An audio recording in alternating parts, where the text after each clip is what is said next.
Christopher Nolan's spectacular adaptation of the Odyssey has reminded millions of people that some stories never disappear. Nearly 3,000 years after Homer first told the tale of Odysseus, audiences are still fascinated by a hero trying to find his way home after war. With my interest in Japan, that got me thinking. If ancient Greece has the Odyssey, then what about Japan? Does Japan have its own equivalent? Is there one story that has shaped the country's culture in the same way that Homer's epics shaped the West? At first, the answer seems obvious. Japan certainly has no shortage of classics. There are myths about gods creating islands, elegant novels written 1,000 years ago, and dramatic tales of samurai locked in bitter civil war. But as I started looking into it, I realized something. The more you compare these stories to the Odyssey, the less straightforward the answer becomes. In fact, there isn't one perfect Japanese equivalent. Instead, there are 3 major contenders, and each represents a different side of what made Homer's work so enduring. The first candidate up for discussion takes us back to the very beginning, not just of Japanese literature, but of Japan itself. The oldest surviving book in Japan is the Kojiki, completed in the year 712. Its title means records of ancient matters, and rather than telling the story of one great hero, it tells the story of an entire world coming into existence. If you've ever read Greek mythology, some of what follows feels surprisingly familiar. Before there were kingdoms or emperors, there were gods. In Japan, the divine couple Izanagi and Izanami stirred the primordial ocean with a jeweled spear, and as droplets fell from its tip, the islands of Japan were born. Later came gods of storms, gods of the sea, and perhaps most famously, Amaterasu, the sun goddess whose descendants were believed to become Japan's imperial line. It's tempting to call this Japan's equivalent to Greek mythology, because in many ways it is. Just as ancient Greeks traced their origins back to Zeus and Athena and Poseidon, Japan traced its beginnings to divine ancestors whose stories explained not only the natural world, but also the legitimacy of the imperial family. Visually, this world is spectacular. Medieval scrolls depict heavenly deities descending from the skies. Shrines dedicated to these ancient gods still stand across Japan. Some of the country's most important religious sites, including the Ise Jingu, or Grand Shrine in Ise, remain deeply connected to these myths even today. Rather than existing only in books, you can actually visit these places and experience them as they continue to live within Japanese religious traditions. And yet, despite all of that, the Kojiki isn't really Japan's Odyssey. The reason is simple. The Odyssey follows one man's journey. The Kojiki is something much larger and much broader. It resembles Hesiod's Theogony, or the collection of Greek myths, far more than Homer's great adventure. It introduces dozens of gods, countless legends, and the origins of a civilization, but it isn't one continuous epic that carries us alongside a single, unforgettable protagonist. So, if the Kojiki gives Japan its original mythology, perhaps the country's greatest literary masterpiece is a better answer, and that brings us to our second candidate. If you ask literary scholars to name the greatest work of classical Japanese literature, many won't hesitate even for a moment. Their answer is the Tale of Genji. Written around the year 1000 by Murasaki Shikibu, a lady serving in the imperial court, it's often described as the world's first novel. Long before Shakespeare and long before Dante, she created an astonishingly sophisticated portrait of human relationships, ambition, love, jealousy, and loss. Unlike the warriors and monsters of Homer, however, Prince Genji spends very little time fighting anyone. His battles are emotional rather than physical. The world he inhabits is one of poetry competitions, political alliances, carefully chosen robes, moonlit gardens, and courtly romance. At first glance, it could hardly seem more different from the Odyssey. Odysseus sails between islands, confronts monsters, and outwits Cyclopses. Cyclopses? Cyclops? Well, at least a Cyclops. Genji navigates between conversations, family expectations, and the fragile social order of the Heian court.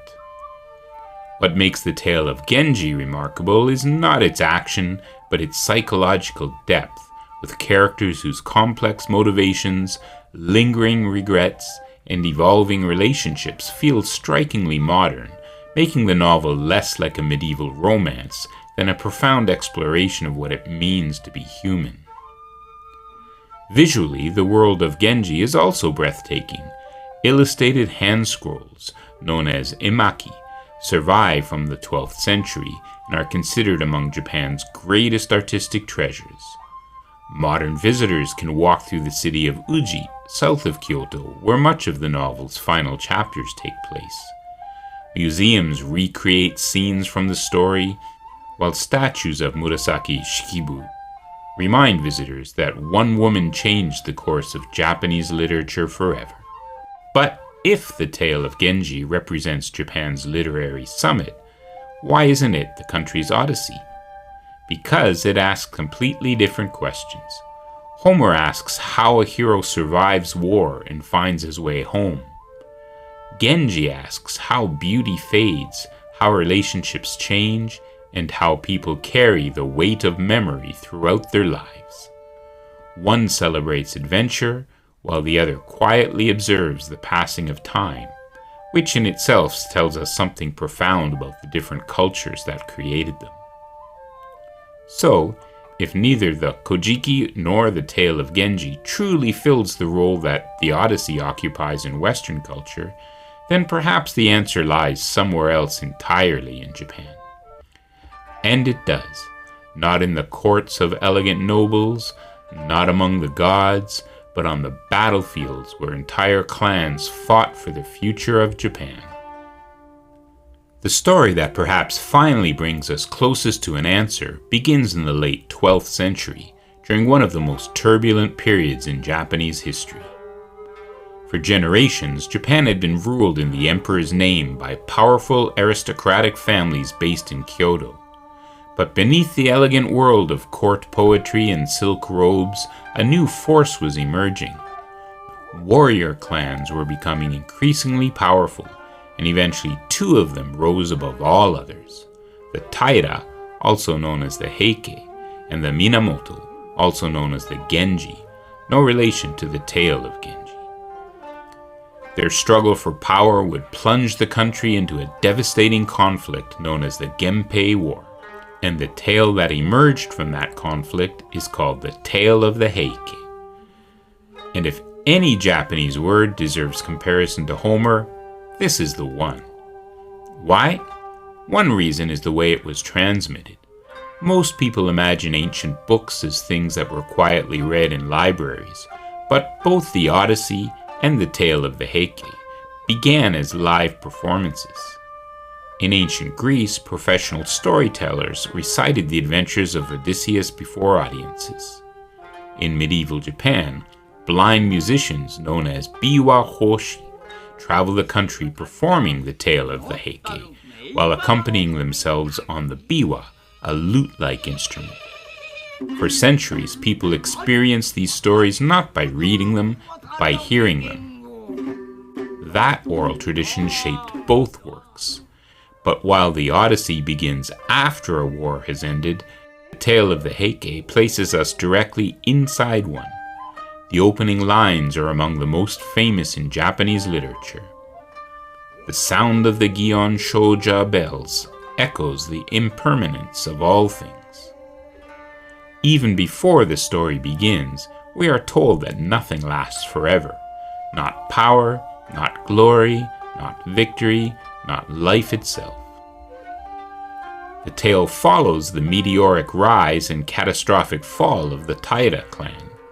At the height of their power, they seemed unstoppable. They dominated the imperial court, they controlled vast resources, their leader, Taira no Kiyomori, stood at the center of Japanese politics. Yet the very success of the clan planted the seeds of its destruction. As opposition grew, war erupted across the country.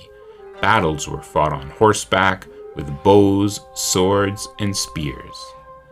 Castles were besieged. Alliances shifted. Entire families were wiped out. Like the heroes of Homer, the warriors of the Heike became larger than life. There is Minamoto no Yoshitsune, one of the most celebrated military commanders in Japanese history, a brilliant strategist whose exploits inspired countless later legends. There is the warrior monk Benkei, said to have fought with extraordinary strength and loyalty. There is Taira no Atsumori, a young aristocrat whose death became one of the most famous episodes in Japanese literature. His story in particular helps explain why the Heike has endured for centuries. During one battle, the Minamoto warrior Kumagai Naozane confronts a young enemy noble. When he removes the young man's helmet, he discovers not a hardened veteran, but a teenager of exceptional refinement. And the young man carries a flute into battle. A flute, not because he expects to perform, but because music and culture are so deeply woven into his identity.